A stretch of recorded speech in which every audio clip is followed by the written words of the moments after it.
Olá, caros alunos, tema da aula de hoje, tipicidade. Bom, para a gente falar em tipicidade, claro, o ideal é a gente sempre começar falando de conceito, espécies, vamos trabalhar a evolução do conceito doutrinário aí de tipicidade com vocês. Mas antes de tudo, é importante a gente situar o tema. Onde está esse instituto? Dentro do conceito analítico de crime, onde ele se situa? Então é importante a gente trabalhar um mapa mental e se nós estamos estudando tipicidade, as informações anteriores deste mapa mental aí nós vamos apresentar para vocês já dominam. Vamos relembrar aqui então, ó. Tipicidade é o nosso tema, então a gente tem que lembrar que dentro de um conceito analítico de crime, aquele conceito estruturado de crime, o crime ele é composto de 3 substratos, o fato típico, um fato também ilícito e a culpabilidade do agente. Lembre-se que essa análise deve ser feita nessa ordem, né? Primeiro a gente analisa se estão presentes todos os elementos do fato típico. Em estando presentes, aí sim a gente analisa se ele também é ilícito. Se o fato for típico e também ilícito, a gente vai ver se é possível aplicar pena ao agente, se ele tem culpabilidade. Joia? O fato típico é composto de conduta. Essa conduta pode ser dolosa ou culposa, comissiva ou omissiva. Esse dolo que está aqui, dentro dessa ideia do finalismo que nós estamos estudando, é um dolo natural, composto apenas de consciência mais vontade. Nós não temos mais a consciência atual da ilicitude que nós tínhamos nas teorias anteriores. A consciência da ilicitude está aqui, né, na culpabilidade. Bom, a conduta é o primeiro elemento do fato típico, depois é o resultado que a gente analisa, que é normativo e pode ser naturalístico, o nexo causal e a tipicidade. A gente já sabe, então, que a tipicidade está aqui, é um dos elementos do fato típico que está presente em toda e qualquer infração penal. Toda infração penal nós temos que ter tipicidade. Conduta e tipicidade em toda infração penal. Nos crimes materiais e consumados, além de conduta e tipicidade, a gente tem resultado e nexo causal. Tá joia? Bom, então a tipicidade está aqui, ilicitude é aquilo que é contrário ao ordenamento jurídico e a culpabilidade, a reprovabilidade do agente, né? Se o agente ele é imputável, se ele tinha a potencial consciência da ilicitude e se era exigível dele uma conduta diversa, aqui nós temos os elementos da culpabilidade na chamada teoria normativa pura. Então tá aí, nós vamos estudar aqui ó, esse elemento do fato típico que é a tipicidade. Então, situamos o tema, já temos condições então de trazer um conceito. O que se entende por tipicidade? Qual o conceito de tipicidade? Então, está aqui.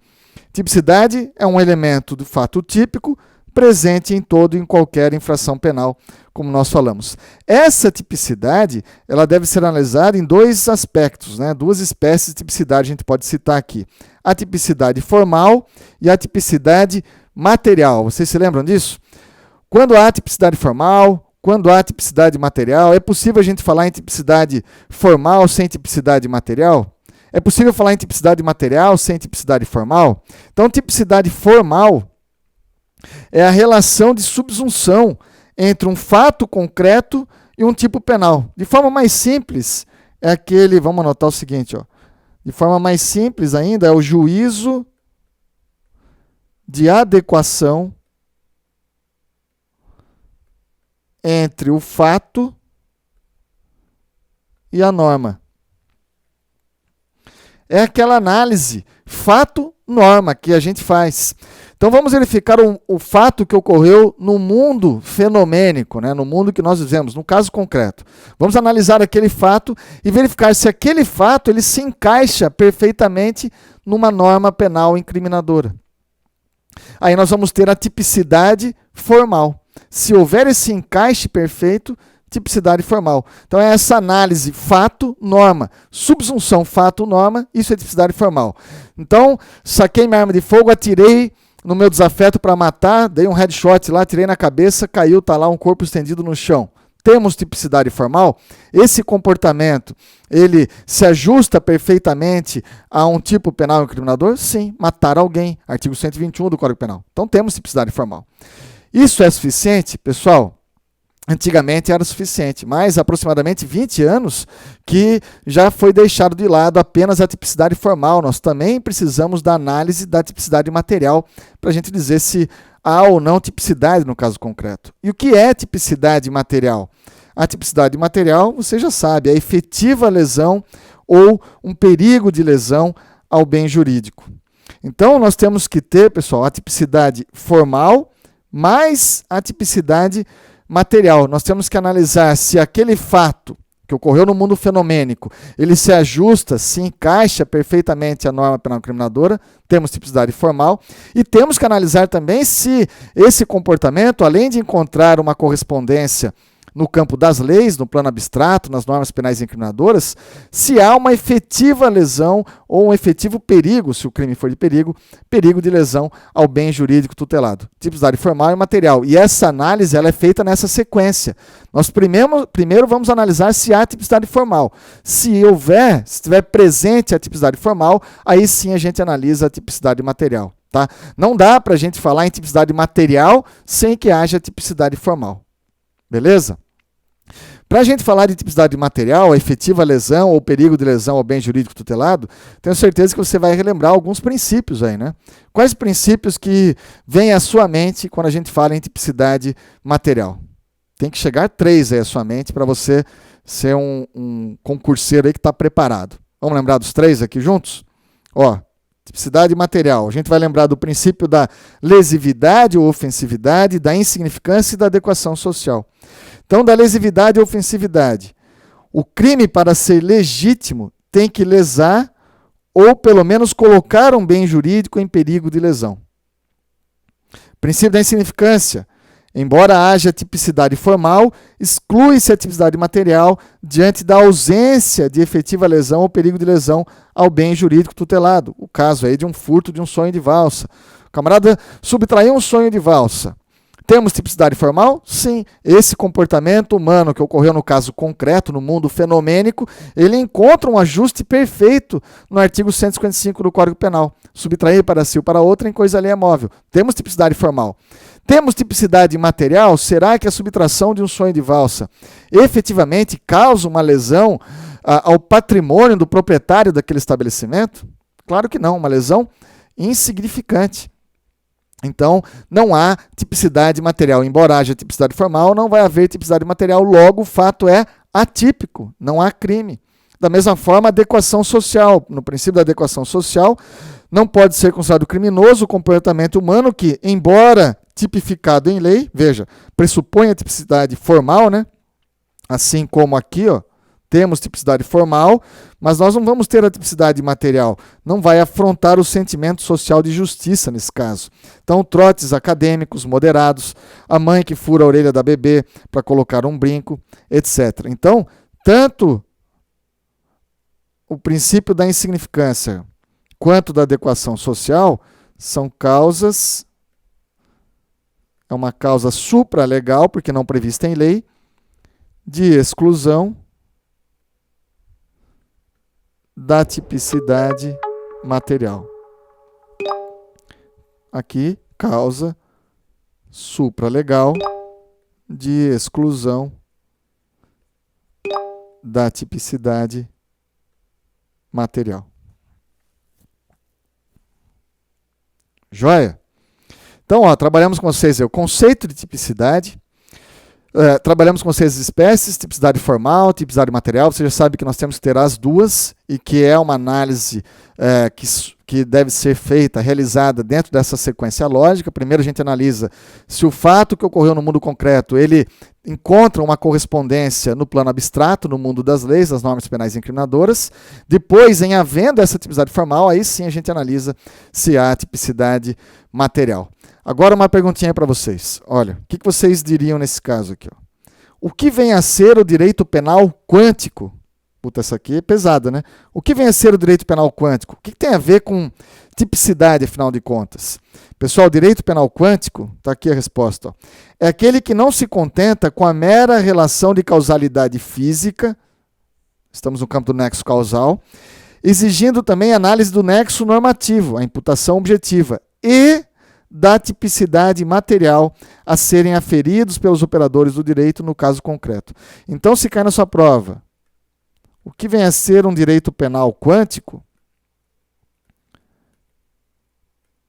Em poucas palavras, você vai dizer, olha, é aquele que vai exigir a análise do nexo normativo, você já sabe que falou em nexo normativo é imputação objetiva, mais uma tipicidade material. Joia? Então, falou em nexo normativo mais tipicidade material, que a doutrina chama aí de direito penal quântico. Não se contenta com aquela mera relação de causa e efeito do nexo causal, né? Aquela constatação física. Não, isso aí não é suficiente, a gente precisa de uma análise do nexo jurídico, nexo normativo, e além disso não se contenta com uma tipicidade formal, temos que ter também a tipicidade material. Bom, o que costuma cair em prova quando a gente fala em tipicidade? Claro, você tem que saber tipicidade formal, material, mas isso aí já é bastante manjado, esses princípios que envolvem a tipicidade, mas é importante você conhecer e entender a evolução doutrinária do conceito de tipicidade. Claro que essa análise que é feita da tipicidade, como é feita hoje, inclusive com a tipicidade conglobante, que nós vamos falar, isso é modernamente, né, atualmente, mas nem sempre foi assim. Então vamos trabalhar essa evolução do conceito de tipicidade? Vamos lá. Evolução doutrinária da tipicidade. Vamos aprofundar o tema, então. O que aconteceu? A ideia é essa, né? O que aconteceu para a tipicidade chegar no estágio atual, né? No estágio que nós nos encontramos? Bom, vamos falar do início, né? Lá no direito romano, o crime era o que se chamava de corpo delito. Corpus delicti. Isso era o crime. Corpus delicti era o conjunto de vestígios deixados pelo crime. Pessoal, estamos numa fase extremamente precária, né? Num momento inicial aqui do direito. Então, o que era tipicidade? Não havia naquela época, logo no início, uma separação entre tipicidade, ilicitude, culpabilidade. Claro que não, esses substratos do crime. Nessa fase bastante inicial e precária não havia. O crime era o corpo de delito. Então tinha lá um camarada morto no chão, está lá o corpo de delito, esse conjunto de vestígios deixados pelo crime. Tá? Não havia essa separação. Anota aí, para ficar mais claro. Não havia separação entre tipicidade, ilicitude, culpabilidade. O que eu estou querendo dizer com vocês com isso? Que nesse início, né, nesse direito penal extremamente inicial, nós não fazíamos essa análise fragmentada do crime, como hoje é feito. Então, crime era somente o corpo do delito, o conjunto de vestígios deixado pelo crime. Quando isso muda? Isso muda em 1906, na chamada fase da independência do tipo. 1906, um penalista alemão, Ernst von Belling. O que o Belling faz? Ele fala, olha, peraí, agora a tipicidade passa a ser analisada separadamente. Nós temos o conceito de crime, e aí passa a se analisar a tipicidade, passa a se analisar a ilicitude e a culpabilidade separadamente. Repare aqui, nessa fase da independência do tipo, nós temos a tipicidade, ela sendo desvinculada da ilicitude, ela está independente, separada da ilicitude. E isso é importante. Olha a observação que eu trago para vocês aqui. A tipicidade possuía uma função meramente descritiva, completamente separada da ilicitude e da culpabilidade, completamente independente. Essa fase é adotada pelo Código Penal? Cuidado, hein? Não é. A fase da independência do tipo, ela está relacionada com a teoria clássica da conduta. Com a chegada aí do finalismo e o descobrimento dos elementos subjetivos do tipo, essa fase da independência do tipo ela é abandonada. Então, o Código Penal não adota a tipicidade como algo completamente independente da ilicitude. Joia? Então, encerrou o nosso tempo aqui, a gente vai voltar daqui a pouquinho, continuar trabalhando essa evolução, mas o que nós falamos até agora? Início do direito penal, não havia qualquer tipo de discussão, né, entre essa separação tipicidade, ilicitude e culpabilidade. Então, tipicidade era o conjunto de vestígios deixado pelo crime. Não havia essa análise separada. Em 1906, Belling, então, ele começa a fazer essa análise separada, tipicidade, ilicitude, culpabilidade, e a tipicidade é algo totalmente independente da ilicitude. Tá bom? Com a chegada do finalismo, percebe-se que essa independência da ilicitude, ela não existe. Vai haver uma relação entre elas, como a gente vai ver a partir do próximo bloco. Até já. Pessoal, continuando o estudo da tipicidade, estamos trabalhando o conceito doutrinário da tipicidade e sua evolução. Falamos já de duas etapas. A fase inicial do direito romano, depois a fase da independência do tipo.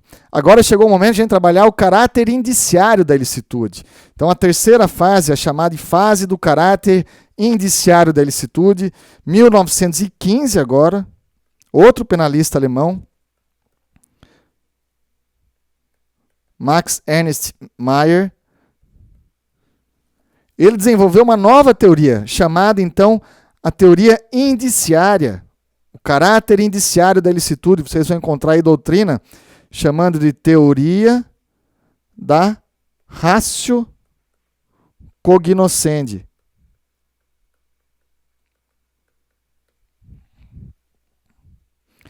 O que é a teoria da ratio cognoscendi? Bom, o Mayr, ele era um discípulo de Belling, era um pupilo dele. Então ele dá uma melhorada, né? Ele faz um upgrade na teoria anterior, onde havia a fase da independência do tipo, ele fala, não, na verdade, há um caráter indiciário. Quando a gente tem tipicidade, há um indício de ilicitude. Se nós temos ali a tipicidade, o fato típico todo ali presente, então há um indício de que ele também é um fato ilícito. Esse é o caráter indiciário. Perceba como rompe aquela fase da total independência do tipo, né? A ilicitude e tipicidade totalmente independentes? Não, ele fala, olha, se nós temos tipicidade, há um indício, há uma presunção de que ocorreu a ilicitude. Essa é a teoria da ratio cognoscendi. Então vamos trabalhar as observações importantes aqui. Nessa teoria, você tem que saber o seguinte, que a tipicidade, ela deixa de ter uma função meramente descritiva, representando indício de ilicitude. Para Mayr, praticando um fato típico, há uma presunção dessa ilicitude. E agora um grande detalhe. Trata-se, porém, de presunção relativa, pois admite prova em contrário. Por exemplo, a legítima defesa. Veja, nós vamos ter lá, dentro do conceito de crime, então, fato típico, a ilicitude e a culpabilidade. Para essa teoria da ratio cognoscendi, presentes os elementos do fato típico, todos presentes, há um indício, há uma presunção de que também é ilícito. Só que essa presunção é relativa, porque pode ser que não seja ilícito. O crime tenha sido ocorrido, aqui o fato típico tenha sido praticado, mas em legítima defesa, em estado de necessidade, no estrito cumprimento do dever legal, no exercício regular de um direito, ou presente o consentimento do ofendido, por exemplo. Então, nós temos um fato típico, há um indício de ilicitude, uma presunção de ilicitude, mas não é uma presunção absoluta, uma presunção relativa, porque pode ser que o fato típico tenha sido praticado sob o manto de uma legítima defesa ou de uma causa excludente de ilicitude qualquer. Joia? Continuando. A tipicidade não é meramente descritiva, tornando-se possível o reconhecimento de elementos normativos e elementos subjetivos no tipo penal. Então, dentro do tipo penal não há apenas uma descrição. Não, nós vamos encontrar elementos que precisam ser valorados no caso concreto, elementos subjetivos. E essa teoria é a teoria preferida no Brasil, é a teoria acolhida. E aí eu pergunto para você, você deve estar também se questionando. Bom, se essa teoria é a teoria acolhida pelo Código Penal, qual é a utilidade prática dela? Nós temos uma utilidade prática importante aqui para trabalhar com vocês. Há uma inversão do ônus da prova no tocante às causas de exclusão da ilicitude. Como assim inversão do ônus da prova? O sujeito matou alguém, Caio matou o Tício. Temos lá um fato típico de homicídio. Há uma presunção de que há uma ilicitude nesse comportamento. Então, se nós temos tipicidade, há indício de ilicitude, há uma presunção relativa. Cabe à acusação, Ministério Público, por exemplo, oferecer uma denúncia dizendo que houve ali um homicídio. O delegado de polícia ele pode realizar indiciamento dizendo que houve um homicídio porque há um fato típico de homicídio, uma presunção de que ele é ilícito. Para quebrar essa presunção, para quebrar esse caráter indiciário da ilicitude, a defesa é que tem que demonstrar que o agente que praticou um fato típico de homicídio agiu em legítima defesa, agiu em estado de necessidade ou sob o manto de qualquer outra causa excludendo a ilicitude. Então, o ônus da prova é da defesa. Se nós temos um fato típico, há uma presunção de que ele também é ilícito. Essa é a teoria do caráter indiciário da ilicitude. Mas, claro, essa presunção não é absoluta, porque é possível que alguém pratique um fato típico e não seja ilícito, em legítima defesa. Mas a quem cabe demonstrar isso? É a defesa. O ônus da prova é da defesa. Compreendeu? Como há essa inversão do ônus da prova, se nós temos tipicidade, nós temos uma presunção de ilicitude. Para quebrar, para romper essa presunção, a defesa deve mostrar, não, peraí, de fato há um fato típico, mas não há um fato ilícito. Ele praticou esse fato típico sob o manto de uma causa excludente da ilicitude. Joia? Próxima etapa é a fase da tipicidade como essência da ilicitude. Aqui, 1931, outro penalista alemão, Edmund Meger. O Meger ele vai desenvolver a tipicidade como essência da ilicitude, não mais como indício. Olha só, como essência. Por isso que é chamada a teoria da ratio essendi.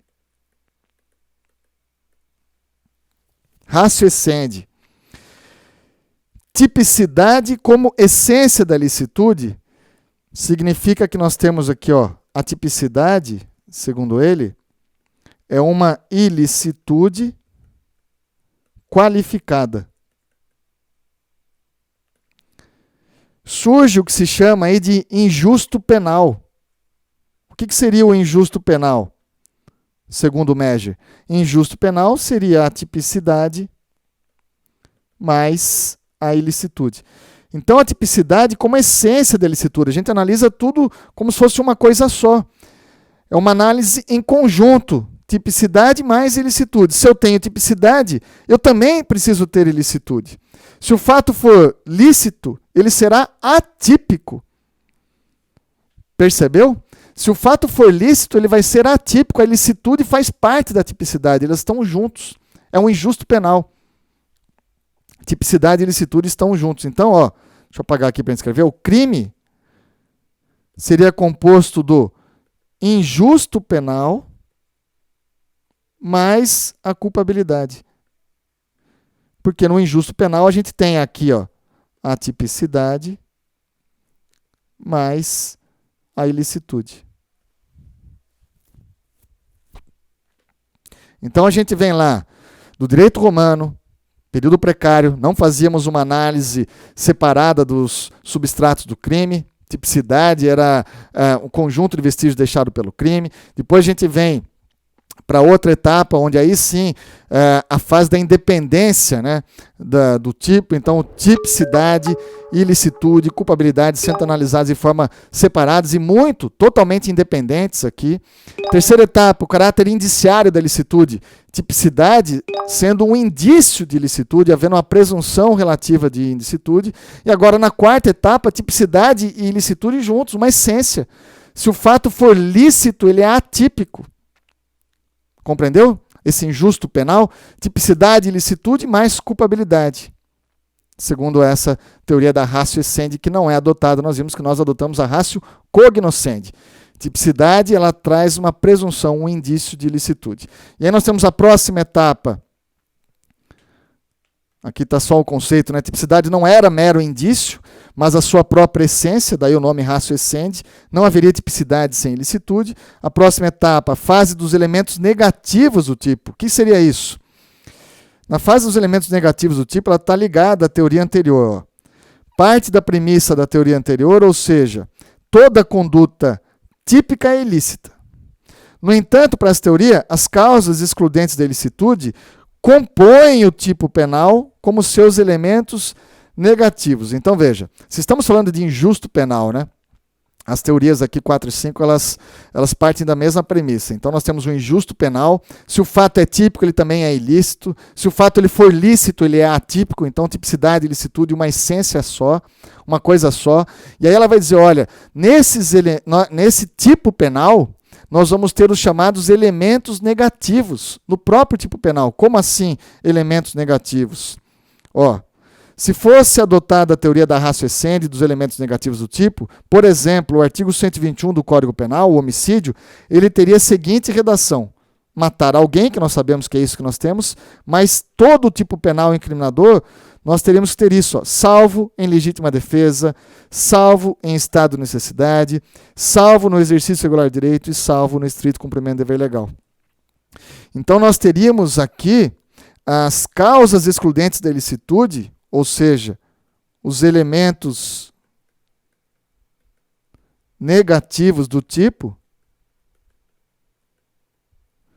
em todo tipo penal. E por que essa teoria não é adotada? Porque é muito fácil quando a gente olha o Código Penal, né? Essa teoria não é adotada pelo Código Penal, porque o Código Penal ele faz uma distinção clara dos tipos penais incriminadores e dos tipos penais permissivos, as causas de exclusão da ilicitude. Então, claro que essa teoria é alvo de muitas críticas. Ela não faz essa separação, né, do juízo da tipicidade com o juízo da ilicitude. A teoria da ratio essendi e também dos elementos negativos do tipo não fazem essa separação, porque há um injusto penal, está na essência, né, tipicidade e ilicitude como uma coisa só. E os elementos negativos do tipo não são adotados, porque quando a gente analisa o Código Penal, você vê claramente que o legislador trabalha as normas penais incriminadoras e as normas penais permissivas de formas separadas. Joia? Bom, vimos até agora só os penalistas alemães, né? Chegou a hora da gente estudar com vocês o penalista argentino, Eugênio Raul Zaffaroni, mestre argentino, velho Zaffa, né? De tanta teoria, tanta contribuição que é adotada, que a gente já fica íntimo do Zaffaroni. Tipicidade conglobante. Eugênio Raul Zaffaroni. Bom, quero montar uma fórmula com vocês aqui para vocês entenderem a tipicidade conglobante. Tipicidade conglobante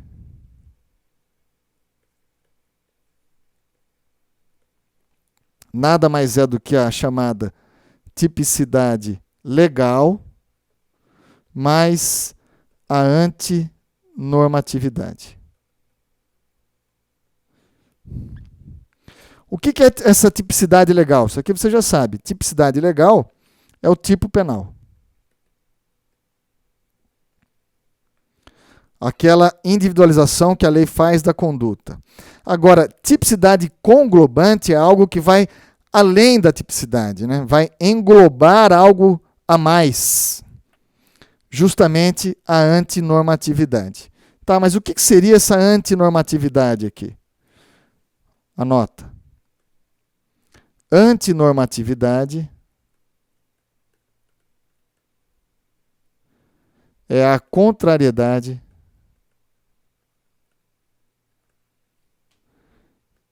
entre o fato e o ordenamento jurídico. Antinormatividade, contrariedade entre o fato e o ordenamento jurídico, acrescenta aí, ó, como um todo. Abrangendo não apenas as normas penais, mas as normas penais e extrapenais. Então o Zaffaroni ele vai dizer o seguinte, ó, quando a gente fala em tipicidade conglobante, não basta a gente fazer uma análise do fato com a norma. Aquele fato que ocorreu no mundo fenomênico com uma norma prevista lá no Código Penal, norma penal incriminadora. Não. Essa análise tem que englobar algo a mais. Uma análise conglobante significa que a gente tem que analisar se aquele fato ele contraria o ordenamento jurídico como um todo. A gente não pode analisar apenas as normas penais, mas também as normas extrapenais. Pode ser que o comportamento ali praticado pelo agente, em tese ele contraria uma norma penal, mas ele tenha sido cometido porque existe uma determinação de uma norma extrapenal. Então, em virtude do tempo, nós vamos no próximo bloco encerrar aqui a tipicidade conglobante, vou trazer exemplos para vocês e depois nós vamos trabalhar a adequação típica, tá bom? Até já. Pessoal, estamos vendo com vocês aí o conceito, a evolução do conceito doutrinário da tipicidade, e aí nós estamos trabalhando com vocês a tipicidade conglobante de Zaffaroni. Então vamos trazer exemplos aqui, vamos falar do Zaffaroni com vocês então. Bom, tipicidade conglobante, você já sabe, o velho Zaffa, né? Vamos anotar aqui. O Zaffaroni, ele vai dizer que essa tipicidade conglobante, ela é formada de tipicidade penal mais antinormatividade. E a tipicidade penal é o tipo penal, como a gente sabe, aquela individualização que o legislador faz da conduta. E a tipicidade conglobante, algo que vai além da tipicidade para englobar a antinormatividade, que é a contrariedade do fato com o ordenamento jurídico. O ordenamento jurídico como um todo, composto aí de normas penais e extrapenais. Para a gente falar em tipicidade, o Zaffaroni vai dizer: o fato tem que contrariar todo o ordenamento jurídico. Então, qual que é o exemplo que ele dá? E aí eu tenho certeza que isso vai clarear bem para você aí. O Zaffaroni vai dizer, olha, vamos pensar no oficial de justiça, que tem um mandado judicial para sequestrar um bem de um devedor. Então tem uma ação de execução, o devedor não está pagando lá, saiu um mandado judicial em favor do credor, vai lá sequestrar aquele bem. O oficial de justiça chega até a casa do devedor e vai lá e, pessoal, sem o consentimento dele, né, ele não quer entregar o bem, ele vai e sequestra aquele bem e leva lá para o fórum. O oficial de justiça, em tese, praticou um fato típico, né, porque ele está subtraindo coisa alheia móvel. Então ele tinha uma determinação judicial para ir lá, trazer aquele bem, foi isso que ele fez. Em tese, ele praticou um fato típico de furto. Se a gente esquecer a tipicidade conglobante, nós vamos ter um fato típico de furto, mas esse oficial de justiça não responde por crime, por quê? Porque ele está agindo no estrito cumprimento do dever legal. Então, vamos voltar aqui. Naquele conceito de crime, fato típico, ilícito, praticado por um agente que tem culpabilidade. Esse oficial de justiça, ele praticou um fato típico, ao assim agir, mas ele não praticou um fato ilícito, porque ele está no estrito cumprimento do dever legal. Então não haveria crime, porque não haveria ilicitude.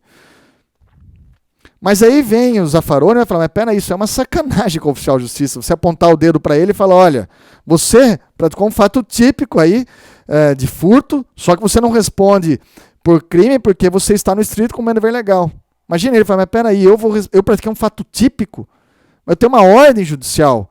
E o CPC, ele determina que eu, oficial de justiça, cumpra as ordens do juiz, a menos que ela seja uma ordem manifestamente ilegal, que não é o caso. Então percebe que o Zaffaroni vai falar, olha, o direito penal ele não pode determinar e considerar criminoso, melhor dizendo, o direito penal não pode considerar típico condutas que outros diplomas legais, eles determinam o cumprimento. Não haveria uma ordem jurídica nesse caso, haveria uma desordem jurídica, né? O direito penal considerando o crime comportamentos que são estimulados, que são determinados por normas extrapenais. Por isso que ele fala, não basta a gente analisar o fato com a norma penal incriminadora, para a gente dizer se há uma tipicidade. Para a gente analisar se tem tipicidade, nós temos que analisar se aquele fato que ocorreu no mundo fenomênico, ele viola o ordenamento jurídico como um todo. Não só as normas penais, mas também vamos analisar se temos normas extrapenais que determinam ou que estimulam aquele tipo de comportamento. Joia? Fácil, né? Então, olha a observação aqui. Essa teoria, ela antecipa a análise da ilicitude. O estrito cumprimento do dever legal e o exercício regular do direito, eles deixam de excluir a ilicitude e passam a excluir a própria tipicidade. E aqui é a grande consequência da tipicidade conglobante. Quando a gente fala em crime como sendo fato típico, ilícito, praticado por um agente que tem culpabilidade, pela teoria clássica, quais são as causas que excluem a ilicitude? Você pega o artigo 23 do Código Penal, vai estar lá. O estado de necessidade nessa ordem. A legítima defesa, o estrito cumprimento do dever legal e o exercício regular do direito. Não é isso? O Zaffaroni vai falar, mas peraí, não. No estrito cumprimento do dever legal e no exercício regular do direito, eles não excluem a ilicitude. Não. O estrito cumprimento do dever legal, onde o funcionário público ele está cumprindo uma ordem judicial, no exercício regular do direito, quando alguém está agindo incentivado pela lei, não excluem a ilicitude, mas excluem a própria tipicidade. Não há tipicidade nesse caso. Olha só que coisa interessante, né? Então ele vai antecipar a análise da ilicitude aqui para a tipicidade. Esse caso oficial de justiça, ele vai dizer, nem praticou fato típico. O fato para você é atípico, porque você está agindo no estrito cumprimento do dever legal. Para os Zaffaroni, são duas as causas excludentes da ilicitude: legítima defesa e estado de necessidade. O estrito cumprimento do dever legal exclui a tipicidade. O exercício regular do direito, estimulado por normas extrapenais, por exemplo, ele acaba excluindo a própria tipicidade. Você não vai dizer que o camarada praticou um fato típico. Vamos imaginar que o sujeito, qualquer do povo, pode prender em flagrante quem esteja nessa situação, não é isso? Então o sujeito prendeu alguém em flagrante, ficou segurando ali o camarada até chegar a PM. Esse camarada que foi ali alvo da prisão em flagrante por um cidadão comum, qualquer do povo, não vai poder alegar que aquele cidadão ele praticou vias de fato quando apertou a mão dele segurando ali, que praticou um constrangimento ilegal porque não deixou ele sair, ficou segurando ele ali. Não, porque ele está no exercício regular de um direito. Um fato atípico, se a gente adotar a tipicidade conglobante. Veja que no frigir dos ovos o resultado é o mesmo, né? Para nenhuma corrente que se adote, seja a tipicidade conglobante, seja a teoria tradicional, não vai haver crime. Na tipicidade conglobante sequer há fato típico. A gente já mata a análise aqui, ó. Na tipicidade conglobante não há crime se está no estrito cumprimento do dever legal no exercício regular do direito. Para a teoria clássica, tradicional, nós temos fato típico, mas não vai ser ilícito, porque temos o estrito cumprimento do dever legal e o exercício regular do direito. Então, a tipicidade conglobante, está aqui, ó, vamos repetir a informação para vocês, ó. Essa teoria antecipa a análise da ilicitude, porque o estrito cumprimento do dever legal e o exercício regular do direito deixam de excluir a ilicitude e passam a excluir a própria tipicidade. Essa teoria adotada, ó, é uma proposta doutrinária que ainda encontra resistência no Brasil, embora você já encontre precedentes no STJ. E eu concordo com o Zaffaroni. Tá? Vocês já vão encontrar precedentes, sim, admitindo a tipicidade conglobante. Tudo bem? Beleza? Então, quando a gente analisa, só para reforçar aqui o que a gente já estudou, ó, se a gente analisa essa questão do oficial de justiça, para a teoria tradicional,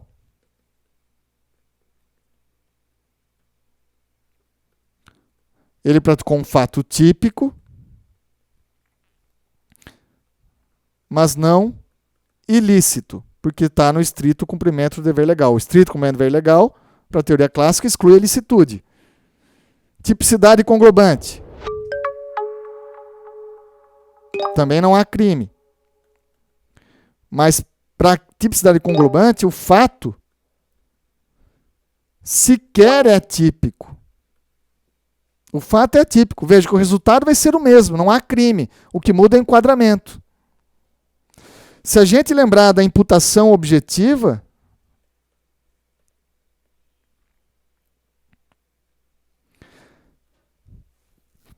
sequer nós vamos precisar analisar a tipicidade. Porque se a conduta é permitida, ó, a conduta do oficial de justiça é permitida, logo o fato é atípico. Nós não vamos ter o nexo normativo. Vai ficar ausente o nexo normativo. Então, se a gente analisa a imputação objetiva, a gente nem chega na tipicidade. Então, compreendeu que no frigir dos ovos não há crime, qualquer teoria adotada, mas você tem que saber situar. O legislador está perguntando aqui à luz da imputação objetiva, então, fato atípico. Está perguntando à luz da teoria tradicional, um fato é típico, porém lícito. Lícito. porque praticado sob a égide, sob o manto de uma causa excludente da licitude, que é o estrito cumprimento do dever legal. Se ele me perguntar à luz da tipicidade conglobante, nós vamos falar que o fato é atípico, porque não viola o ordenamento jurídico como um todo. Embora encontre aquele fato uma subsunção, uma norma penal incriminadora, não viola o ordenamento jurídico como um todo. Normas extrapenais determinam aquele tipo de comportamento. Então não dá, se o CPC determina aquele comportamento, o Código Penal vai dizer que isso é fato típico? Seria uma desordem jurídica e não uma ordem jurídica. Joia?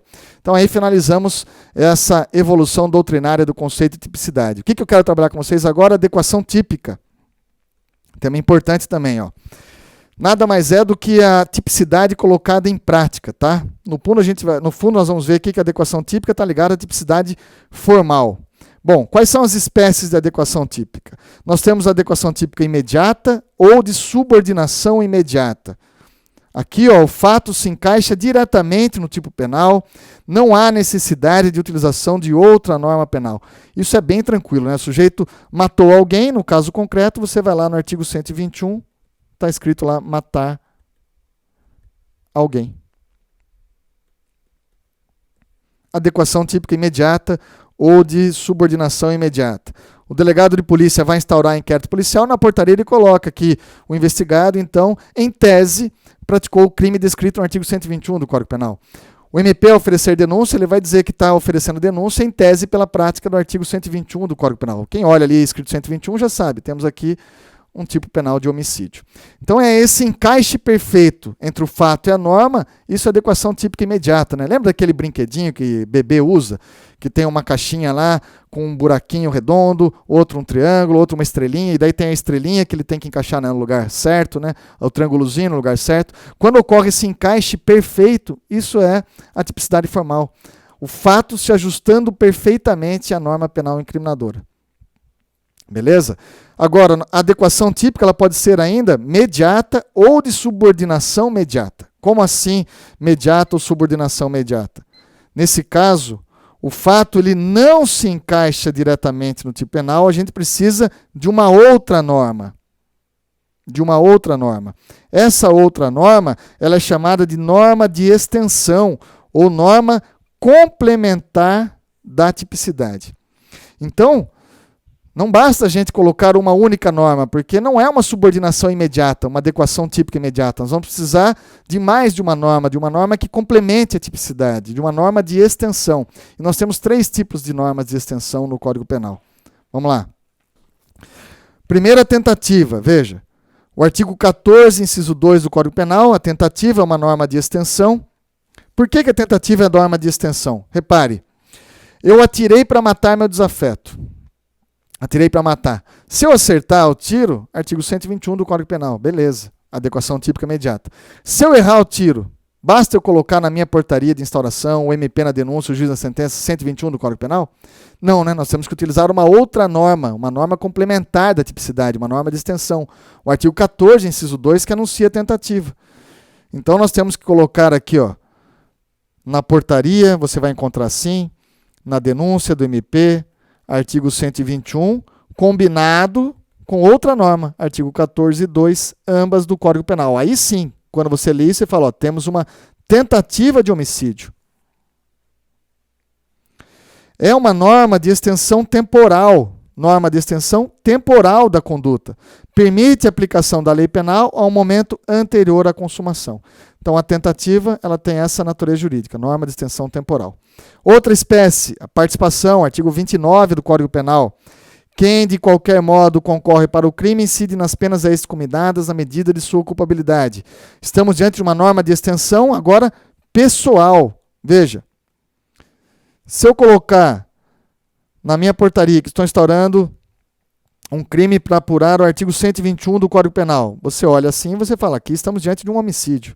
Joia. Se eu colocar assim, artigo 121, combinado com o artigo 29, ambos do Código Penal, o que você conclui?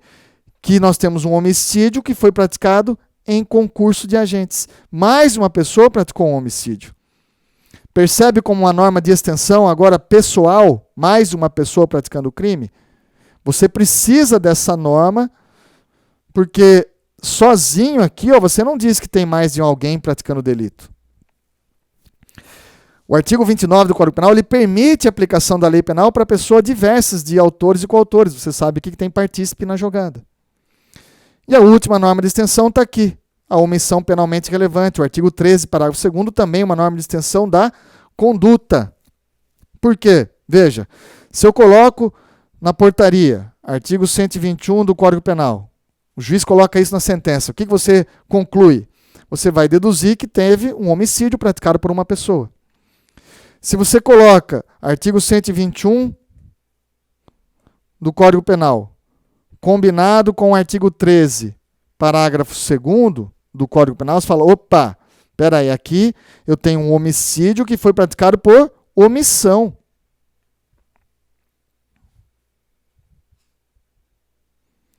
Um homicídio praticado por omissão, aquele que devia agir e não agiu. Então nós temos um homicídio por ação, por exemplo, o cara matou alguém, o policial que estava ali vendo aquela situação tinha o dever de agir e não agiu, ele responde por homicídio, só que por omissão. Daí você precisa do artigo 13, parágrafo 2º, porque senão não dá para a gente deduzir que nós temos alguém que tinha o dever de agir e não agiu. Então, mais uma norma de extensão da conduta, tá? Adequação típica imediata. Então, adequação típica imediata, basta um tipo penal. Você já ocorre aquela subsunção do fato à norma, de forma tranquila. Na adequação típica mediata, ou de subordinação imediata, você vai precisar de uma outra norma complementar, uma norma de extensão. É a tentativa, é a figura do partícipe do artigo 29 ou o artigo 13, parágrafo 2º, a omissão penalmente relevante. E com isso nós encerramos com vocês o tema tipicidade, tá bom? Forte abraço e até a próxima.